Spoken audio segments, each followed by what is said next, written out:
कक्षा 12 के मेरे प्रिय छात्र छात्राओं, उम्मीद करता हूँ कि आप सभी अपने माता पिता परिवार सहित अपने नाते रिश्तेदारों से सकुशल होंगे। जैसे कि आप जानते हैं कि वर्तमान समय में संपूर्ण विश्व जो है वो कोरोना नामक महामारी से जूझ रहा है और इसी कारणों से हम सब लोग अपने घरों में सुरक्षित हैं। इस महामारी का व्यापक प्रभाव है और इसका एक प्रभाव यह भी है कि इस कारण से हमारे विद्यालय, हमारी कक्षाएं संचालित नहीं हो पा रही हैं, जिस कारण से आपका पढ़ाई में व्यवधान हो रहा है। आपका व्यवधान ना हो इसलिए आपको वीडियो के माध्यम से मैं अपने विषय की जानकारी हम उस पर चर्चा करते रहेंगे और साथ ही आपको यह भी कहना है कि ये जो भी कुछ टॉपिक हम चर्चा करेंगे, मैं अंत में कुछ गृह कार्य दूंगा और उसका मतलब यह भी होगा कि आप सभी उस गृह कार्य को अनिवार्य रूप से अपनी उत्तर पुस्तिका में करेंगे और उसकी फ़ोटो व्हाट्सएप के माध्यम से प्रेषित करेंगे कि आपने काम कर दिया है। बाद में जब स्कूल खुलेगा तो उसको चेक भी किया जाएगा। तो इसलिए हमें घर पर रहना है, लेकिन इसका मतलब ये नहीं कि हमें पढ़ाई से दूर रहना है। समाज से भी दूर रहना है, लेकिन पढ़ाई से दूर नहीं रहना है और इसलिए हमें घर में पढ़ाई अपनी निरंतर जो है जारी रखनी होगी। और इसी क्रम में आज मैं राजनीतिक विज्ञान का जो भाग 1 है उसका पहला जो अध्याय है, चैप्टर है शीत युद्ध का दौर, उस शीत युद्ध के दौर का हम उसकी पृष्ठभूमि, उसका अर्थ, उसकी परिभाषा और उसके क्या कारण हैं, इन बिंदुओं पर चर्चा करने वाले हैं। यहाँ पर मैं आपको ये भी बता दूं कि क्योंकि ये ऑनलाइन क्लास है और लाइव नहीं है, और लाइव इसलिए संभव नहीं हो पा रही है क्योंकि मैं इस समय जहाँ पर हूँ वहाँ पर नेट की इतनी सुविधा नहीं है कि मैं लाइव प्रसारण कर पाऊँ, लाइव कर पाऊँ। मुझे पहले वीडियो रिकॉर्ड करना होगा, फिर उसको अपलोड करने के लिए उचित नेटवर्क की जगह जाना होगा, तभी ये आप तक पहुँचेगा। पर इसका मतलब ये भी नहीं है कि हम लाइव नहीं है तो आप अपने प्रश्न नहीं कर सकते हैं। आपकी कोई जिज्ञासा है, आप उससे नहीं पूछ सकते हैं। जो टॉपिक आपको पढ़ाए जा रहे हैं निश्चित ही आप उससे संबंधित प्रश्न जो हैं कर सकते हैं, पूछ सकते हैं और उनका जवाब आपको निश्चित तौर पर दिया जाएगा, इसमें कोई संदेह नहीं है। तो इसलिए आप व्हाट्सएप के माध्यम से मुझे कमेंट कर सकते हैं और जो भी आपकी क्यूरियोसिटी है, जिज्ञासा है, प्रश्न है आपके मन में, वो किए जा सकते हैं। तो आइए हम बात करते थे शीत युद्ध का दौर, जो हमारा पहला चैप्टर है। तो हम यहाँ समझने की कोशिश करेंगे कि शीत युद्ध है क्या, ये क्यों हुआ और कहाँ से शुरू हुआ, कैसे शुरू हुआ, इसकी पृष्ठभूमि क्या है। और अगर हमें शीत युद्ध का को समझना है तो उसके लिए हमें थोड़ा इतिहास के थोड़ा पीछे जाना होगा, और बहुत पीछे भी नहीं तो कम से कम जो प्रथम और द्वितीय विश्व युद्ध है, कहीं ना कहीं इन युद्धों में ही और इन युद्धों के का जो समय काल है, इस युद्धों के दौरान ही शीत युद्ध के बीज अंकुरित हुए, जो बाद में जाकर के पल्लवित होते हैं। तो कैसे हुआ, क्या हुआ, इस पर थोड़ी सी बात कर लेते हैं।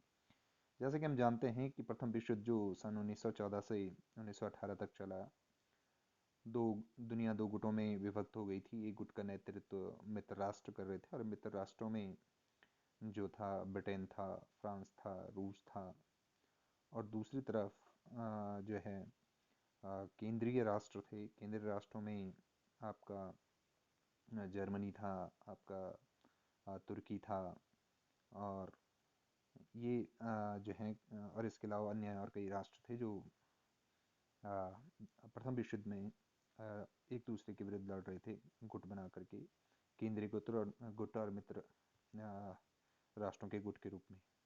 और जैसा कि हम जानते हैं कि 1918 में जब प्रथम विश्व युद्ध समाप्त हुआ, तो प्रथम विश्व समाप्त होने पर मित्र राष्ट्रों को विजय प्राप्त होती है और केंद्र राष्ट्र पराजित हो जाते हैं।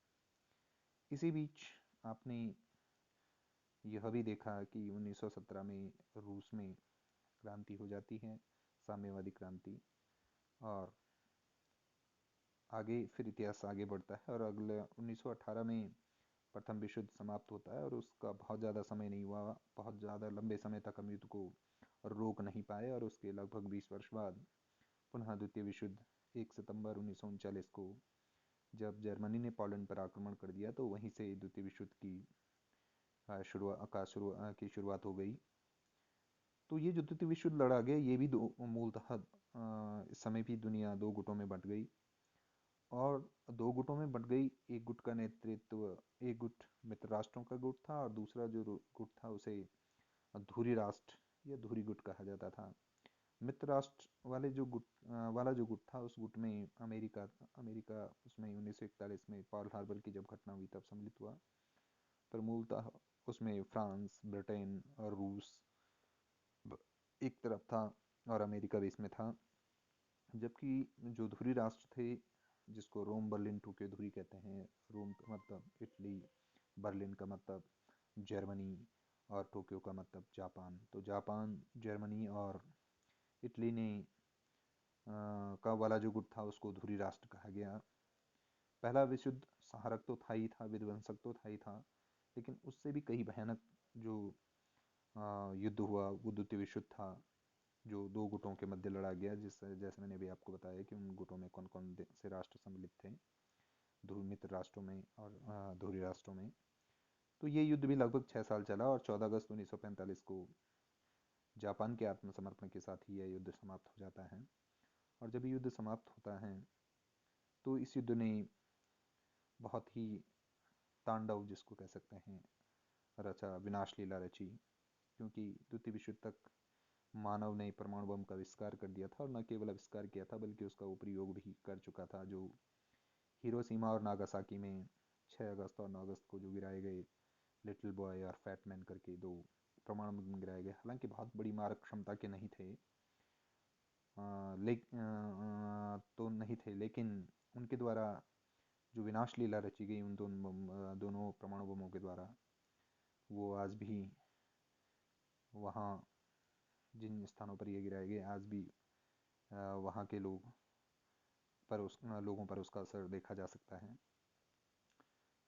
तो इस तरह से युद्ध चला और क्योंकि युद्धों ने जो राष्ट्र थे उन राष्ट्रों की एक तरह से कमर तोड़ दी थी। और विशेष रूप से क्योंकि ये हमेशा से हुआ है कि सत्ता कभी एक जगह टिक करके नहीं रहती है। कभी सत्ता का केंद्र एशिया हुआ करता था, भारत हुआ करता था, चीन हुआ करता था, फिर ये यूरोप हुआ। और द्वितीय विश्व युद्ध ने, प्रथम विश्व युद्ध और द्वितीय विश्व युद्ध ने ब्रिटेन की स्थिति को काफ़ी हिला करके रख दिया और अंततः ये जो शक्ति का केंद्र है ये खिसक करके अमेरिका चला गया। तो अब उस यहाँ पर जो ये दो विश्व युद्ध हुए, इन दो विश्व युद्धों के मध्य ही जो है रूस और अमेरिका जो वैचारिक रूप से एक दूसरे से भिन्नता रखते थे, दोनों में ही दुनिया पर अपना वर्चस्व और अपने वर्चस्व स्थापित करने की एक तरह से होड़ थी। और यही जो होड़ है ये आगे चल करके शीत युद्ध में जो है परिणित होती हैं। तो ये शीत युद्ध में परिणित होती, तो शीत युद्ध क्या था, इसका क्या अर्थ है, शीत युद्ध का क्या मतलब है, इस पर हम बात करेंगे। तो शीत युद्ध जो है, जैसा कि नाम से ही आप जान रहे होंगे, इंग्लिश में कहते हैं कोल्ड वॉर और हिंदी में जब हम कह रहे हैं तो शीत युद्ध कह रहे हैं। नाम से स्पष्ट है, शीत यानी ऐसा युद्ध जिसकी जो तासीर है वो ठंडी है। अर्थात सरल शब्दों में अगर हम कहें तो शीत युद्ध का मतलब है कि एक ऐसा युद्ध जहाँ, या ऐसा ऐसा दौर जहाँ महाशक्तियाँ आपस में युद्ध तो कभी नहीं करती हैं, लेकिन सदैव ऐसी परिस्थितियाँ विद्यमान रहती हैं, सदैव ऐसी स्थिति विद्यमान रहती है कि दोनों ही कभी भी उनके मध्य युद्ध हो सकता है। इस तरह का माहौल बना रहता है। और बहुत अच्छे तरीके से अगर इसको समझें कि मानी युद्ध नहीं हुआ और युद्ध भी हो रहा है, तो ये इसको कैसे समझें। तो ये इस प्रकार से एक विद्वान हुए हैं बहुत, जॉन फॉस्टर डालिस। उन्होंने बहुत ही कम और सरल शब्दों से में इसको परिभाषित किया, और उन्होंने इस परिस्थिति को, जो दो शीत युद्ध की जो परिस्थिति थी, उसको उन्होंने पंजा लड़ाना या कगार, उनका कगारवाद इसको कहा जाता है, कि जिस तरह से दो व्यक्ति पंजे आपस में लड़ा रहे होते हैं और एक दूसरे को नीचे दिखाने के लिए जो आजमाइश करते हैं, एक दूसरे को नुकसान पहुंचाए बिना। तो ठीक इसी प्रकार से शीत युद्ध में महाशक्तियों का रवैया कुछ इसी प्रकार से रहा। और ये जो शीत युद्ध है, इस शीत युद्ध की जो शीत युद्ध जो शब्द है, वो बर्नार्ड बारूचेक व्यक्ति थे। उन्होंने इस शब्द का, उनको इस शब्द का जन्मदाता माना जाता है, प्रणेता माना जाता है। और वाटर लिपमैन एक अमेरिकी पत्रकार थे, बहुत प्रसिद्ध पत्रकार थे। उन्होंने इस शब्द को खूब प्रचारित, अपने लेखों के माध्यम से खूब प्रचारित और प्रसारित किया। और तो वास्तव में शीत युद्ध है क्या, हम यहाँ पर जब बात कर रहे हैं कि भाई, तो जैसे मैंने स्पष्ट रूप से कहा कि एक ऐसी स्थिति है जहाँ युद्ध तो नहीं है, लेकिन युद्ध से कम के हालात भी नहीं है, जहाँ दो महाशक्तियाँ हैं। एक महाशक्ति, दो महाशक्तियाँ कौन हैं? तो वैचारिक रूप से दो महाशक्तियाँ हैं। जैसे मैंने कहा कि एक तरफ सोवियत संघ रूस है, दूसरी तरफ संयुक्त राज्य अमेरिका है। सोवियत संघ जो रूस है, वो साम्यवादी विचारधारा का प्रतिनिधित्व कर रहा है, और जो देश उससे जुड़े हुए हैं वो साम्यवादी विचारधारा को सपोर्ट करते हैं या उसको मानते हैं। जबकि अमेरिका जो है वो अपने आप को उदारवादी, लोकतांत्रिक और पूंजीवादी विचारधारा का समर्थक मानता है।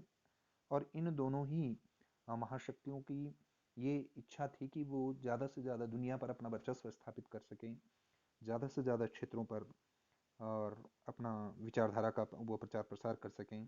तो एक तरह से हम कह सकते हैं कि एक वैचारिक युद्ध की स्थिति है, जहाँ अपने विचार को अधिक से अधिक प्रसारित करने के लिए और अपना वर्चस्व स्थापित करने के लिए दोनों ही महाशक्तियाँ एक दूसरे से प्रतिस्पर्धा कर रही हैं।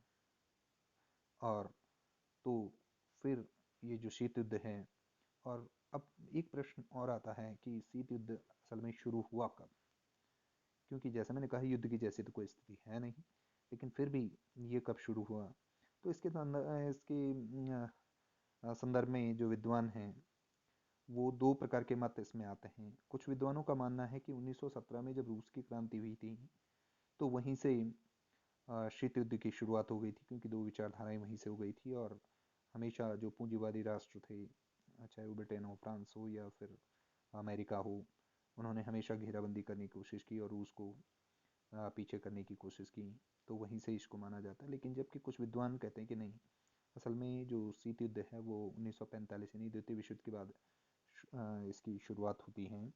और कुछ लोग तो, जो फुलटन भाषण है, ब्रिटेन के प्रधानमंत्री चर्चिल हुए हैं, तो चर्चिल ने एक भाषण दिया था जिसको फुलटन भाषण के नाम से जाना जाता है। उन्होंने असल में 5 मार्च 1946 को चर्चिल ने फुलटन नामक स्थान पर ये भाषण दिया था, और इसको फुलटन भाषण कहा था, जहाँ उन्होंने रूस को एक तरह से उसकी विचारधारा का खंडन किया था, उसका विरोध किया था। तो वहाँ से इसकी जो है शुरुआत, फुलटन भाषण से इसकी शुरुआत मानी जाती है। और जो चर्चिल का जो भाषण था, उसको आधिकारिक रूप से सी न्यूज़ पीस करके उस भाषण को जाना जाता है। तो वहाँ से इसकी शुरुआत हुई। अब फिर प्रश्न वही आता है कि असल में इस शीत युद्ध का के जो जन्मदाता थे, अर्थात कारण क्या रहे होंगे, अर्थात ऐसी कौन सी परिस्थितियाँ विद्यमान हो गई होंगी जिनके कारण से ये शीत युद्ध हुआ। तो आइए इसके कारणों पर थोड़ी सी चर्चा कर लेते हैं। और इस संदर्भ में भी कि असल में शीत युद्ध की शुरुआत किसने की, इसके लिए कौन उत्तरदायी है और किसको उत्तरदायी ठहराया जाए, इस संदर्भ में भी दो विचारधाराएं इसलिए कि क्योंकि अमेरिका रूस को इसके लिए उत्तरदायी ठहराता है, जबकि सोवियत संघ इसको जो है वो अमेरिका को इसके लिए दोषी ठहराता है। तो इन दो विरोधी मतों को, एक को हम कट्टरपंथी कहते हैं और दूसरे को संशोधनवादी कहते हैं। जो कट्टरपंथी मत है, इस मत की का प्रतिपादक अमेरिका और उसके जो साथी हैं, साथी राष्ट्र हैं, यानी उसकी विचारधारा को मानने वाले जो राष्ट्र हैं, वो इसके लिए सोवियत संघ को के जो गलत कार्य हैं, उसकी जो गलत एक्टिविटीज़ हैं, गतिविधियाँ हैं, वो उसको जिम्मेदार ठहराते हैं कि नहीं, सोवियत संघ ही इसके लिए उत्तरदायी हैं। और अपने मत का या कह सकते हैं इस बात को पुख्ता करने के लिए वो निम्नलिखित तर्क देते हैं। पहला तर्क ये है कि रूस ने सोवियत संघ के द्वारा जो है याल्टा समझौते का अनुपालन नहीं किया गया, उसका निरादर किया गया। असल में हुआ क्या था कि फरवरी 1945 के याल्टा सम्मेलन में अमेरिकी राष्ट्रपति उस समय ट्रूमैन हो गए, ब्रिटेन के प्रधानमंत्री उस समय चर्चिल थे, और सोवियत संघ के जो कर्ता धर्ता थे वो स्टालिन थे। तो इन तीनों के मध्य एक समझौता हुआ था फरवरी 1945 में। और समझौता ये हुआ था कि जब युद्ध हो जाएगा तो युद्ध के बाद जर्मनी को 4 भागों में उसको विभाजित किया जाएगा, उसके कब्जाग्रस्त इलाकों को 4 भागों में बांटा जाएगा। दूसरी ये बात तय हुई थी कि पोलैंड में लोकतंत्र की स्थापना होगी। और तीसरी ये बात तय हुई थी कि जर्मनी को पराजित करने के बाद सोवियत रूस जापान के विरुद्ध आक्रमण में मित्र राष्ट्रों के साथ जो है उनका सहयोग करेगा। तथा और जो चीन में उस समय क्योंकि राष्ट्रवादी सरकार की स्थापना हो रही थी, तो ये भी इसमें बात तय हुई थी कि रूस उसको मान्यता देगा। लेकिन अमेरिका और उसके साथी राष्ट्रों का ये कहना है कि सोवियत संघ ने जो है इस समझौते का पालन नहीं किया, और इस कारण से तनाव बढ़ा, और ये फिर जो है एक दूसरे के मनी दो महाशक्तियों के मध्य होड़ का कारण, मनी प्रतिस्पर्धा का या तनाव का कारण हुआ। दूसरा तर्क वो देते हैं कि ईरान में रूसी सैनिकों की तैनाती। तो हुआ क्या था कि रूस और ईरान के मध्य जो है इस प्रकार का आपसी उनकी वचनबद्धता थी, बार बार वचनबद्धता है कि ईरान की जो संप्रभुता है उसका रूस हमेशा सम्मान करेगा, उसकी जो प्रादेशिक एकता है उसका वो हमेशा सम्मान करेगा, उसकी अखंडता का सम्मान करेगा, आदर करेगा। जब द्वितीय विश्व युद्ध का दौर चल रहा था, यह युद्ध काल के दौरान जो है ब्रिटेन ने रूस को, यानी सारे मित्र राष्ट्रों की सेनाएं जो है ईरान पहुंच गई, तो ईरान में थी। और उत्तरी ईरान पर ब्रिटेन ने मतलब एक तरह से सहमति दी कि चलो आप अपनी सेना वहाँ पर रख सकते हैं। तो उस दौरान उसकी सेनाएं वहाँ पर रहीं। उत्तरी ईरान पर रूस का कब्जा था। 1942 की एक त्रिपक्षीय वहाँ पर संधि हुई थी, और उस संधि के अंतर्गत ये तय हुआ था कि जर्मनी की पराजय के बाद जो है 6 माह के अंदर अंदर मित्र राष्ट्रों की जो सेना है वो ईरान से हट जाएगी, या उसको हटना होगा। तो ब्रिटेन और अमेरिका ने तो अपनी सेना हटा दी, लेकिन सोवियत संघ ने अपनी सेना नहीं हटाई। अब हुआ क्या कि इसके बाद जो है सोवियत सेना ने नहीं हटाई, तो फिर और राष्ट्रों ने उसका विरोध किया, ऑब्जेक्शन उसमें आया। तो मामला संयुक्त राष्ट्र संघ की महासभा में पहुंच गया, सुरक्षा परिषद में पहुंचा। बहुत दबाव के बाद काफ़ी समय बाद जो है तब जा करके रूस ने अपनी सेना उत्तरी जो ईरान था वहाँ से हटाई। तो ये भी एक फिर तनाव का कारण बना। अमेरिका जैसे राष्ट्रों का कहना है कि भाई अगर रूस ऐसा न करता तो इस तरह की प्रतिस्पर्धा ना होती, या आपस में इस तरह का तनाव ना होता। इसी प्रकार से तीसरा वो कारण देते हैं कि बर्लिन की नाकेबंदी। तो पॉट्सडेम एक सम्मेलन हुआ था, और वहाँ ये तय हुआ था कि जर्मनी के लोगों के मानवाधिकारों की जो है रक्षा की जाएगी, और यह भी तय किया गया कि संपूर्ण जर्मनी को एक आर्थिक एकक के रूप में, एक क्षेत्र के रूप में जो है रखा जाएगा। और को जर्मनी के नागरिकों को रूस के द्वारा पकड़ करके रूस में लाया गया उनको, या फिर उनको जो शिविर थे उन शिविरों में ही कैद कर दिया गया। सोवियत संघ ने अपना जिस पूर्वी जर्मनी पर उसका कब्जा था उस क्षेत्र में उसने अपनी जो है नई मुद्रा चालू कर दी, और बर्लिन की नाकेबंदी करना जो है उसने शुरू कर दिया। तो ये भी फिर एक तनाव का जो है कारण बनता है दोनों महाशक्तियों के बीच में। और चौथा जो कारण वो देते हैं वह है अमेरिका विरोधी प्रचार। तो सोवियत संघ के जो समाचार पत्रों ने वो खुल करके वो अमेरिका की आलोचना करते थे, उसकी निंदा करते थे, और इस तरह से उन समाचार पत्रिकाओं के माध्यम से दिखाने की कोशिश की जाती थी, मैंने उसको प्रदर्शित करने को, ताकि दुनिया के जो देश हैं, दुनिया के जो लोग हैं, वो अमेरिका को वो पसंद ना करें, या उसको नीचा दिखाना चाहते थे, ताकि रूस का प्रभाव ज़्यादा से ज़्यादा क्षेत्रों पर हो, और इसलिए ये भी जो है तनाव का कारण बना। इसी प्रकार से अब जो ये तो कट्टरपंथी वाला मत था जिसका समर्थन और अमेरिका मनी जिस मत के प्रतिपादक अमेरिका और उसके सहयोगी राष्ट्र थे, जबकि दूसरी ओर जो स्वयं क्या कहते हैं रूस है, वो इसी शीत युद्ध के कारणों के लिए अमेरिका और उसके साथ सहयोगी राष्ट्रों को ही जो है उत्तरदायी ठहराता है। तो इस मतानुसार जो है शीत युद्ध के लिए जो है सोवियत संघ द्वारा अमेरिका को दोषी ठहराया गया। अमेरिका ने कम्युनिस्टों को सबसे बुरे गुंडे कहा। आपस में जिस तरह से बातें होती हैं, मैंने आपको गलत कहा तो आपने भी बदले में कहा, तो अमेरिका ने उनको कहा ये सबसे बुरे गुंडे हैं। तो सोवियत संघ ने भी कहा कि अमेरिका तो क्या है, डकैतों का घर है। तो इस तरह से आपस में तनातनी जो थी और एक दूसरे को नीचा दिखाने की, एक दूसरे से आगे बढ़ने की जो होड़ थी, तो मतलब कहने का मतलब अमेरिका अगर कह रहा है कि अमेरिका ने अगर रूस को कहा कि भाई तुम्हारे कारण से ये हुआ, तो इधर से रूस भी अब अमेरिका को कह रहा है कि नहीं ये तो तुम्हारे कारणों से ही हुआ। और वो इस तरह से तर्क देते हैं कि कैसे अमेरिका के कारण से जो है ये शीत युद्ध का जन्म हुआ। तो वो कहते हैं, उनको जो तर्क हैं वो इस प्रकार से हैं कि समाजवादी व्यवस्था का विरोध। तो 1917 में रूस में जब समाजवाद की स्थापना हुई तो पूंजीवादी राष्ट्रों ने उसे मिटाने का भरसक प्रयास किया। पूंजीवादी देशों ने 1918-19 में सोवियत संघ की घेरेबंदी की। हालांकि लेनिन बड़ा कूटनीतिज्ञ था, तो उस कूटनीति के कारण उनकी घेरेबंदी जो है वो नाकाम रही। और 1933 तक अमेरिका ने सोवियत संघ, क्योंकि 1917 की रूस की क्रांति हुई थी और 1933 तक उसने अमेरिका ने उसे कूटनीतिक मान्यता ही नहीं दी, यानी उसको मान्यता ही नहीं दे रहा था। और फिर 1939 में पूंजीवादी शक्तियों ने, जिसमें ब्रिटेन फ्रांस आदि राष्ट्र थे, उन्होंने उसे राष्ट्र संघ से ही बाहर कर दिया है। 1920 में जो लीग ऑफ नेशंस की स्थापना हुई थी 10 जनवरी 1920 को, उसका सदस्यता रूस ने भी ली थी। उसे 1939 में उससे इन प्रकार ने जो है बाहर कर दिया गया।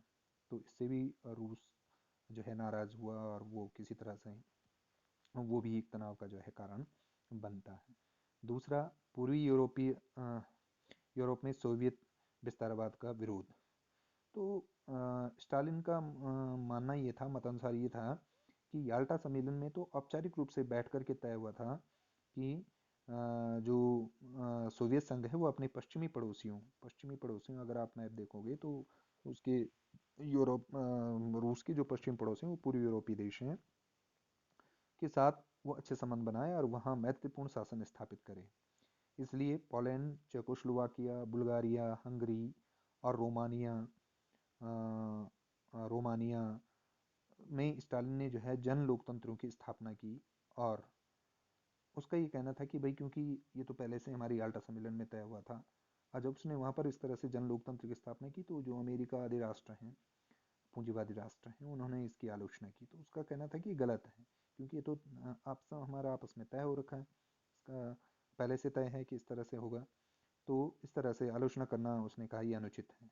और सोवियत संघ ने यह भी दावा किया कि रूस की जो तुर्की, यूनान और ईरान पर पैर जमाने की नीयत को बता करके, क्योंकि अमेरिका ये कहता है कि नहीं रूस तो पूरा ईरान पर को भी और यूनान को भी और आपका क्या कहते हैं टर्की को भी जो है हड़प लेना चाहता है, और इस तरह का एक तरह का माहौल बनाया गया, फैलाया गया।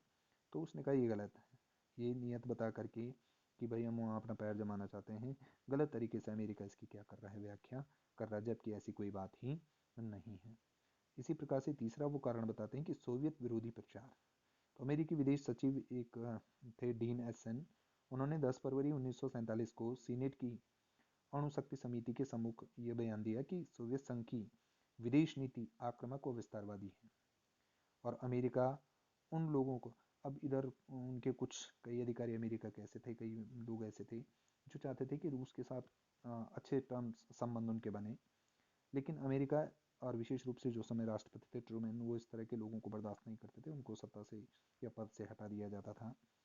तो इस तरह से 1946 के बाद तो दोनों ही महाशक्तियों के बीच में जो है दरारें और चौड़ी होती चली गई। और जब 5 अक्टूबर 1947 को 18 देशों के कम्युनिस्ट प्रतिनिधि मंडलों के मास्को सम्मेलन में एक महत्वपूर्ण प्रस्ताव पास हुआ, और जिसमें कहा गया कि दो विरोधी राजनीतिक धाराएं अब उभर चुकी हैं।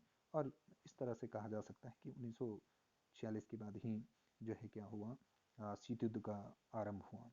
तो ये आज का हमारा टॉपिक था और उम्मीद करता हूँ कि आपको ये ठीक लगेगा। यदि आपको लगता है कि कुछ और इसमें जोड़ना है या आपके मन में कोई प्रश्न है तो आप बेहिचक आप कमेंट कर सकते हैं, पूछ सकते हैं और निश्चित ही उसका जवाब दिया जाएगा। साथ ही मैं भी आपसे उम्मीद करता हूँ कि ये कुछ गृह कार्य जो मैंने आज आपको पढ़ाया या हमने जो चर्चा करी तो उससे संबंधित कुछ गृह कार्य हैं। आप निश्चित रूप से अपनी जो उत्तर पुस्तिका है उस पर इसको करोगे। और गृह कार्य ये हैं कि पहले आपने पहला प्रश्न जो है आपके लिए वह है कि प्रथम व द्वितीय विश्व युद्ध कब से कब तक लड़ा गया और यह युद्ध किन किन गुटों के मध्य लड़े गए, इन गुटों में सम्मिलित देशों के नाम लिखिए। तो अब जैसे मैंने अभी बताया कि प्रथम विश्व युद्ध 1914 से 1918 और द्वितीय विश्व युद्ध 1939 से 1945।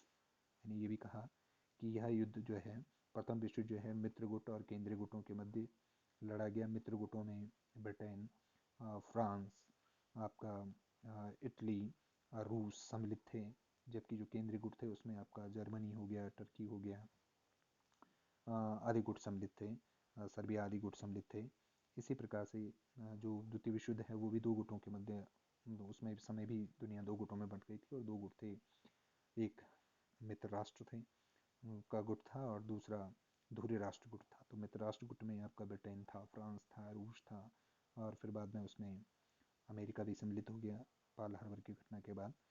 और इसी प्रकार से जो धुरी राष्ट्र है उसमें रोम बर्लिन टोक्यो धुरी इसको कहते हैं। तो रोम का मतलब इटली हो गया, बर्लिन का मतलब जर्मनी हो गया और टोक्यो का मतलब जापान हो गया, क्योंकि ये तीनों ही इन देशों की राजधानी है। तो इस तरह से गुट में थे। इसी प्रकार से शीत युद्ध का क्या अर्थ है, यह कब प्रारंभ हुआ। तो जैसे मैंने भी कहा कि शीत युद्ध का अर्थ है कि एक स्थिति, ऐसी स्थिति जहाँ दो महाशक्तियों के मध्य युद्ध तो नहीं हो रहा है लेकिन युद्ध से कम के हालात भी नहीं है, अर्थात दोनों ही महाशक्तियाँ एक दूसरे से आगे बढ़ने के लिए प्रतिस्पर्धा कर रही हैं और हमेशा हालात ऐसे बने हुए हैं जहाँ कभी भी युद्ध छिड़ सकता है लेकिन कभी भी वास्तव में युद्ध नहीं हुआ। कब शुरू हुआ इस पर मैंने कहा दो प्रकार के मत हैं। एक मत कहता है कि 1917 की रूस की क्रांति के बाद ही ये शुरू हो गया था, जबकि दूसरा जो मत है वो ये कहता है कि नहीं, द्वितीय विश्व युद्ध की समाप्ति से ये शुरू हुआ। और इस आधार पर हम कह सकते हैं कि अगर हमें निष्कर्ष रूप में लिखना हो तो हमें इस तरह से लिख सकते हैं कि हालांकि प्रथम विश्व युद्ध 1917 की रूस की क्रांति के बाद ही दो विरोधी विचारधाराओं के उभरने का के संकेत दिखाई देते हैं, लेकिन असल में यह जो दोनों विरोधी जो विचारधाराएं हैं वो असल में 1945 के बाद ही एक दूसरे के आमने सामने आती हैं और एक दूसरे से प्रतिस्पर्धा करती हैं। तीसरा जो प्रश्न है वो है शीत युद्ध का नामांकन किसने किया। तो मैंने जब जैसे शुरू में ही कहा था कि बर्नार्ड बारूच नामक व्यक्ति ने शीत युद्ध को शीत युद्ध नाम दिया था। और फिर इसका प्रचार प्रसार जो है एक अमेरिकी प्रसिद्ध अमेरिकी पत्रकार वॉटर लिपमैन ने अपने लेखों के माध्यम से इसको प्रचारित और प्रसारित किया था। और फिर शीत युद्ध के कारण, तो शीत युद्ध के कारण मैंने भी आपको पढ़ाया कि दो प्रकार के मत, एक कट्टरपंथी मत है, एक संशोधनवादी मत है। कट्टरपंथी मत के अनुसार अमेरिका रूस को इसका जिम्मेदार मानता है, जिसके लिए वो 3-4 कारण देता है। और इसी प्रकार से जो संशोधनवादी मत है उसके अंतर्गत रूस अमेरिका को इसके लिए जिम्मेदार मानता है और फिर उसके पक्ष में वो अपने तर्क देता है। तो धन्यवाद। उम्मीद करता हूँ कि ये आपके लिए उपयोगी रहेगा और आप निश्चित ही इससे अपना जो है लाभ उठाएंगे। तो बहुत बहुत धन्यवाद।